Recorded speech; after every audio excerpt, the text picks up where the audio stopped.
بسم الله الرحمن الرحيم. الحمد لله رب العالمين، وصلى الله وسلم على نبينا محمد وعلى آله وصحبه وسلم أجمعين. أما بعد، walaaladayda qaaliga ah, salaamu ullaahi calaykum waraxmatullaahi wabarakaatu. meel kastoo dunida ka joogtaan, axibatilkiraam, qofka mu'minka ah ee alla subxaanahu watacaala rumeeyey, aakhare rumaysan, janno iyo naar rumaysan, fa huwa daa'iman calaa xadrin.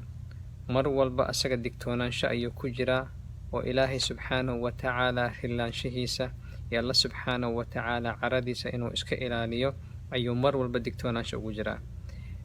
annagoo ka duulayna waxyaalaha ayaamahan ka socday tiktoka iyo facebooka ee ku saabsan casabiyadda iyo qabyaaladda, ayaa waxaan jeclahay inaan ku xasuusiyo xadiid salawaatullaahi wasalaamu calayhi uu kaga hadlaya amuurahani, dhibaatada ay leedahay, jariimada ay leedahay, cawaaqib xumada ay leedahay, riskiga ay leedahay, inta uu gaarsiisan yahay ayuu salawaatullaahi wasalaamu calayhi ka sheekeynaya. salawaatullaahi wasalaamu calayhi wuxuu leeyahay: man dacaa bidacwati aljaahiliya, subxaana allah, qofkii yeera oo ugu yeera dadka dacwat aljaahiliya, casibiyadii iyo qabyaaladii iyo tribalismkii iyo anigaa ree hebelah iyo iyadaa ree hebela iyo anigaa ree hebel ka fiican, qofkii ugu yeera waa dacwatu aljaahiliya fa huwa min juthaa'i jahannam, qofka noocaasi ah jahannamo xaabadeeda ayuu ka mid yahay. subxaana allah. ama qofkaas noocaas ah fa huwa min juthaa'i jahannam, jahannamo ayuu jilbaha loo dhigayaa, salawaatullaahi wasalaamu calayhi, sida xadiidka uu ku leeyahay. saxaabada waxay ku yidhahdeen: qaaluu yaa rasuulallah, wa in saama wasallaa, ka warran qofka noocaasi rasuulka ilaahayow, hadduu soomaayo oo uu salaadaayo, bal ka warrama qofka noocaasa.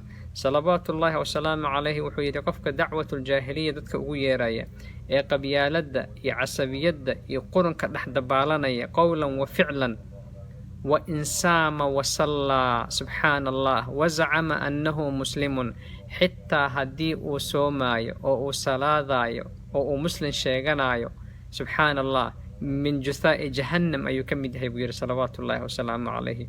axibati, jariimada intaa la eg iyo dhibaatada intaa la eg iyo riskiga intaa la eg ma ku doorsan kartaa kilib yaroo aad tiktok soo dhigtay oo aad reer hebel ku caynayso ama reer hebel aad ku jaa'ifaynayso? ma u dhigantaa inaad noqoto min juthaa'i jahannam, ama jahannamo jilbaha laguu dhigo, ama xaabo jahannam aad ka mid noqoto kilib yar oo aad soo dhigtay facebookaaga oo ku saabsan qabyaaladda iyo casabiyadda ku saabsan? intee in la eg oo thawaabtaada iyo xasanaadkaaga iyo ajarkaaga ayuu la tegayaa bayd kula tahay? baraarujintani waa very important. qof kasta oo involve ku ah ama ku dhex jira qurunka, salawaatullaahi wasalaamu calayhi wuxuu xadiid kale ku leeyahay: dacuuha fa inahaa mumtina, war qabyaaladu waa quruna, isaga taga buu leeyahay salawaatullaahi wasalaamu calayhi. ayuha alaxiba, walaalaha kale la wadaag, si alla subxaanahu watacaala laga yaabo mid qaafila inuu ku baraarugo, alla subxaanahu watacaala laga yaabo mid jaahila inuu wax ka gorto, alla subxaanahu watacaala laga yaabo mid baariya inuu wax badan ku xasuusto. allah yaxfadaka wayarcaaka wayaxibak.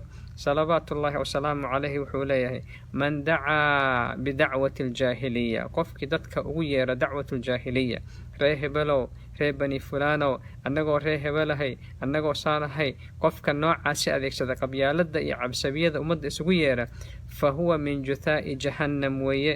asalaamu calaykum waraxmatullaahi wabarakaatuhu. walaalada kale la wadaag. asalaamu calaykum waraxmatullah.